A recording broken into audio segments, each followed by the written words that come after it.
Hello friends, स्वागत है आप लोग का एनसीईआरटी जोन में। बीपीएससी टीआरई 3.0 जो कि अगस्त में होने वाला है, उसके लिए हम अभी सबसे पहले जनरल स्टडीज का टारगेट लेके चल रहे हैं। जनरल स्टडीज, कंप्यूटर का भी लेंगे, पहले जनरल स्टडीज, ठीक है। क्योंकि मेरे जनरल स्टडीज में इस 33 मार्क्स आए हैं। पहले मैं 32 बता रहा था, बट मैं जब ओएमआर चेक किया तो 33 आ गए हैं, ठीक है। एक क्वेश्चन जो मैं लास्ट में लगाया था ना, मैं टिक नहीं लगाया, जैसे जो क्वेश्चन था, एक मूवी वाला क्वेश्चन था, वो नोलान करके जो उनका आंसर था, मैं दो क्वेश्चन में ऑप्शन में कंफ्यूज था, मैं एक लगा दिया, तो उससे कोई फर्क नहीं, वो मुझे नहीं आता था, ठीक है। ठीक है, तो चलिए 32 या 33 जो भी मानना है। तो बीपीएससी 3.0 के लिए 11th-12th, क्योंकि जीएस तो सबका सेम आता है, मेन हम कंप्यूटर साइंस और जीएस की बात करेंगे। जीएस तो सबके लिए सेम आता है। सबसे पहले देखेंगे सोर्सेस ऑफ क्वेश्चन क्या था, जो टीआरई 2.0 में आया, कहाँ से पूछा हुआ था। उसके बाद हमें देखना है कितना पढ़ना है। क्या एक किताब हमको लुसेंट या क्राउन पूरा उठा उठा के पढ़ना है, पूरा पूरा नहीं, पूरा नहीं पढ़ना है। उसके बाद कहाँ से पढ़ना है, ये भी हम फोकस करेंगे। और क्या 35 प्लस पॉसिबल है।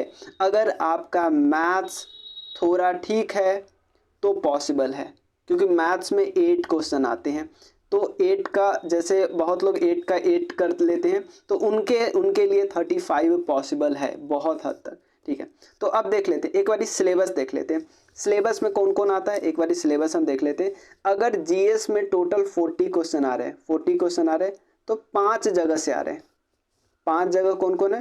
पहला है इंडियन नेशनल मूवमेंट, यानी मॉडर्न हिस्ट्री पूरी तरह, 6 चैप्टर मात्र इसे करना है। मैं 6 चैप्टर अभी बताऊंगा, पहले मैं सोर्स दिखा देता हूँ। उसके बाद इंडियन ज्योग्राफी, इंडियन ज्योग्राफी शुरुआत में, बस देखो, शुरुआत में आपको बस 6 चैप्टर यहाँ से करना है।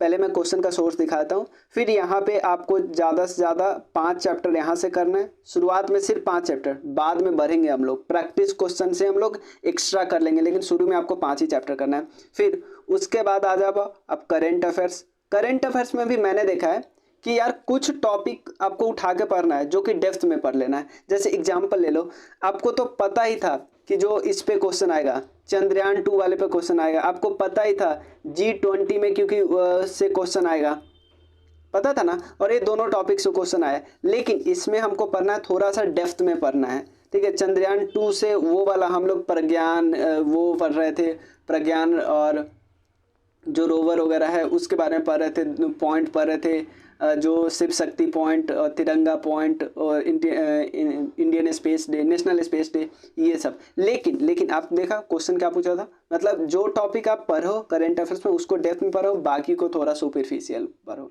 ठीक है ना। जैसे इसमें आदित्य L1 के बारे में क्वेश्चन आ सकता था, जो कि आया 9th-10th में। तो कुछ कुछ टॉपिक है, जैसे हर एग्जाम से पहले आपको 50 टॉपिक ऐसे मिल जाएंगे जो थोड़े पढ़ने हैं। 50 टॉपिक, यानी कि आपको कम से कम 10 पेज का नोट्स, ये 50 टॉपिक। इसके अलावे आपको कुछ करेंट अफेयर्स 10 पेज और नोट्स पढ़ लो, इसके अलावे बस हो गया। तो आप तो भी आप 8 में से 5-6 कर लोगे, ठीक है। 3 हो गया इंडियन नेशनल मूवमेंट और इंडियन ज्योग्राफी, करेंट अफेयर्स, उसके अलावा साइंस, ठीक है।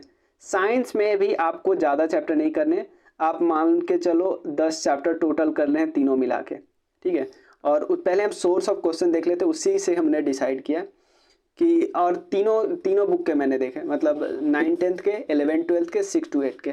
तो जीएस तो आप तीनों जो भी है, तीनों एक ही साथ कर सकते तैयारी। और उसके अलावा मैथ्स, सबका 8-8 क्वेश्चन है, ठीक है, क्लियर। तो अब हम देखते हैं सोर्स ऑफ क्वेश्चन। पहला हमें कितने चीज करने हैं इसमें से, पहला सोर्स कहाँ से पूछा गया है। देखो, ये कुछ 40-50 पेज का मॉडर्न हिस्ट्री का नोट्स है, ये पूरे मॉडर्न हिस्ट्री का नोट्स है, ये मैंने खुद से बनाया है। तो इसमें पूरा आपको नहीं पढ़ना है, इसमें आपको बस 6 चैप्टर पढ़ना है, ठीक है। तो अब सबसे पहले मैं क्वेश्चन मिलाता हूँ। अब आसान आसान चैप्टर, जैसे मान लो कोई टॉपिक है, कुंवर सिंह वाला टॉपिक है, तो सर्च में हम कर लेते हैं, जैसे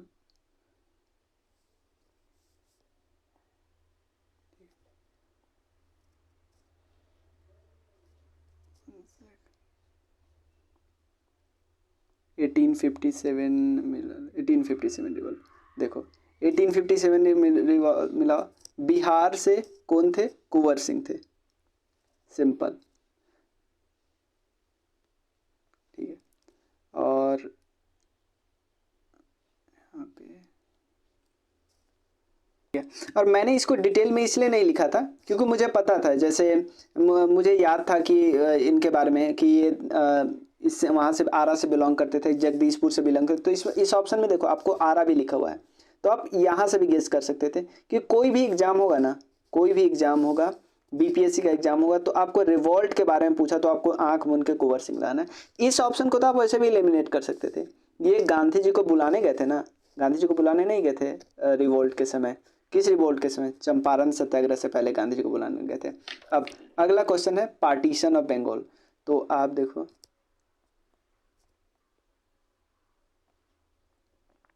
अगला देखते हैं।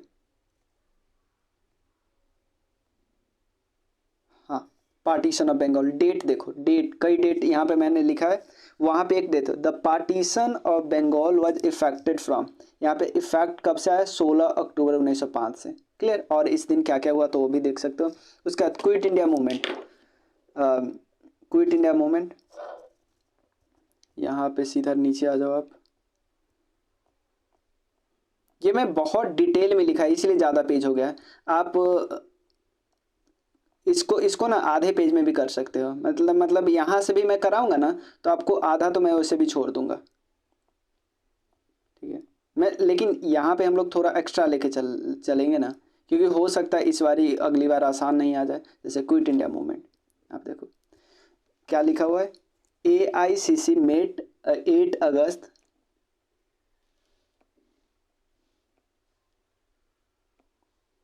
ठीक है। यहाँ पे देखो AICC met 8 August passed Quit India Movement resolution, है ना। Quit India Movement adopted by Congress on Bombay, ठीक है ना, at Gowalia tank in Bombay. इसको अगस्त क्रांति मैदान भी बोलते हैं। उसके बाद देखो, ये क्वेश्चन पे मुझे अभी भी कंफ्यूजन है कि policy of divide and rule सिर्फ नहीं होना चाहिए, ये भी होना चाहिए, ठीक है ना, ये भी होना चाहिए। लेकिन देख लो, एक बार बीपीएससी ने दे दिया ना तो आप हमेशा यही देगा, ठीक है। उसके बाद अगला क्वेश्चन क्या है, क्वीन विक्टोरिया प्रोक्लेमेशन, ये 1857 वाली क्रांति पे सीधा आ जाओ। 1857 की क्रांति, ये देखो, ये बिल्कुल मैंने अपने लिए बनाया था ना, इसलिए बहुत छोटा छोटा शॉर्ट वर्ड लिखा होता है। यहाँ पे देखो 1857 की क्रांति। अब यहाँ पे एक वर्ड, यहाँ पे देखो क्वीन विक्टोरिया का प्रोक्लामेशन है, और किस दिन, यहाँ पे डेट भी लिखा हुआ है, ऑन 1 नवंबर 1858 एट इलाहाबाद, ठीक है, ये भी हो गया। उसके अलावा ये जो 60वां क्वेश्चन है स्वामी दयानंद सरस्वती वाला, तो यहाँ पे मूवमेंट वाले में आप देख सकते हो विवेकानंद जी के बारे में यहाँ पे देख सकते हो। World parliament of religion in Chicago 1893, ये हो गया पॉइंट। उसके अलावा स्वामी दयानंद सरस्वती इनके बारे में इंडिया फॉर इंडियंस इन्होंने बोला था, ये भी पॉइंट हो गया। राजा राम मोहन राय सबसे पहले इनके बारे में लिखे हैं, ये क्या लिखे हैं, पायोनियर ऑफ मॉडर्न एजुकेशन, यहाँ पे फादर ऑफ मॉडर्न रेनेसेंस। उसके बाद inaugurator of modern age of India, luminous star, ये टैगोर साहब ने बोला था। और उनके बाद, ठीक है ना, ये पॉइंट एक्चुअली नहीं लिखा हो, लेकिन फिर भी इससे हो जाएगा, मोर देन एबव से हो जाएगा ना। ये इंडिया एजुकेशन के बारे में कहीं ना कहीं पॉइंट लिखा होगा, उस जगह पे लिखा होगा जब मैकुले कमेटी का रिपोर्ट आया था ना, उस जगह पे लिखा होगा। मुझे ये याद था, एक जगह मुझे लिखा हुआ था ना, तो इसलिए हम दूसरा जगह नहीं लिखे, लेकिन ये कहीं ना कहीं, क्योंकि ये इतना बहुत इंपॉर्टेंट, बहुत फेमस पॉइंट है, ठीक है। उसके अलावा दादा भाई नौरोजी के बारे में ये वहाँ पे पॉइंट होगा, जब कांग्रेस बना था ना, उस समय ही कांग्रेस जब बना था 1885 में, देखो वहाँ पे मैं कुछ पर्सन के बारे में लिखा था, यहाँ पे देखो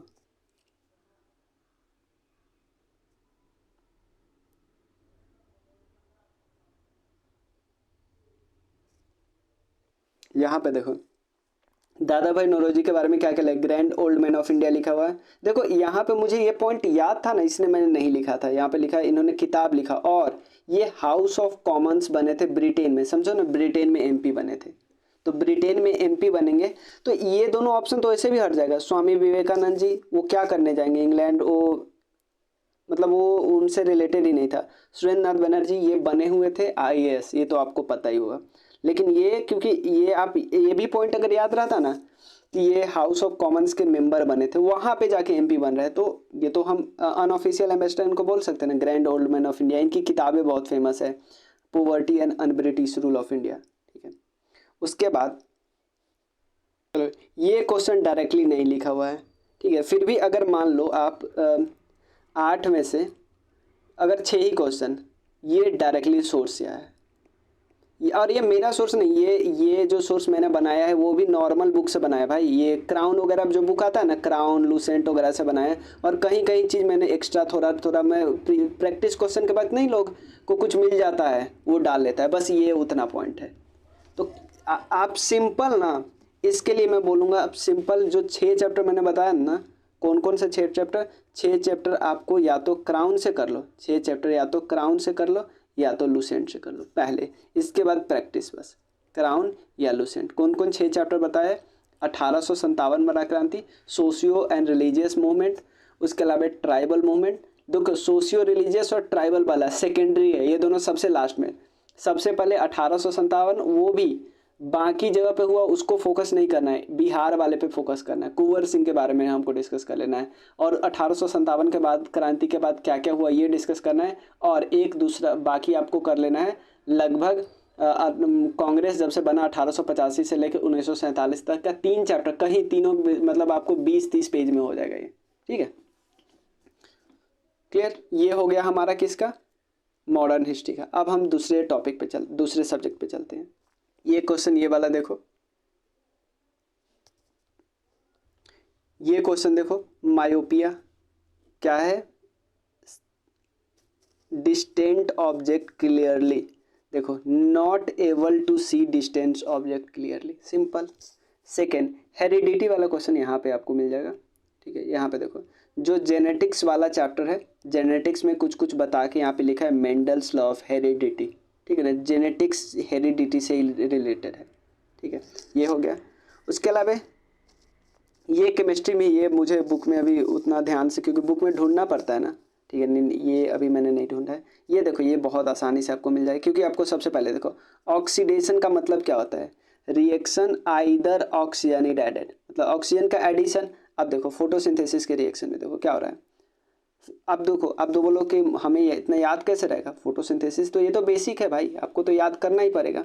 तो इसमें क्या हो रहा है, ऑक्सीजन यहाँ पे 12 है और 12 से ऑक्सीजन 6 हो रहा है। क्या बोल रहा है कि कार्बन डाइऑक्साइड से कार्बोहाइड्रेट बना है, कार्बन डाइऑक्साइड है इससे कार्बोहाइड्रेट बना है। इसमें क्या हो रहा है, 12 ऑक्सीजन से ऑक्सीजन 6 हो गया, तो ऑक्सीजन का डिक्रीमेंट क्या कहलाता है, यहाँ पे देखो defined at oxygen is removed, oxygen 12 से कितना हो गया 6, तो क्या होगा, रिडक्शन ही तो होगा, सिंपल।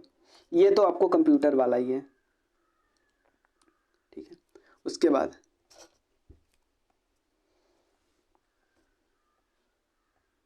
न्यूटन्स थर्ड लॉ, यहाँ पे बुलेट वाला, गन वाला वगैरह दिया, जेट प्लेन वाला दिया है, ठीक है ना। तो ये सब ये बेसिक क्वेश्चन था, ये बस आपको न्यूटन्स थर्ड लॉ पता होना चाहिए था। ये नहीं भी पता होता चलता, ये और ये यूपी जो बीपीएससी ने पहले ये आंसर दिया था, बाद में डी दिया, क्योंकि ये भी सही हो, आर्चरी में भी तो हम पीछे खींचते हैं ना, ठीक है। अब ये न्यूट्रॉन्स वाला है क्वेश्चन, ये यहाँ पे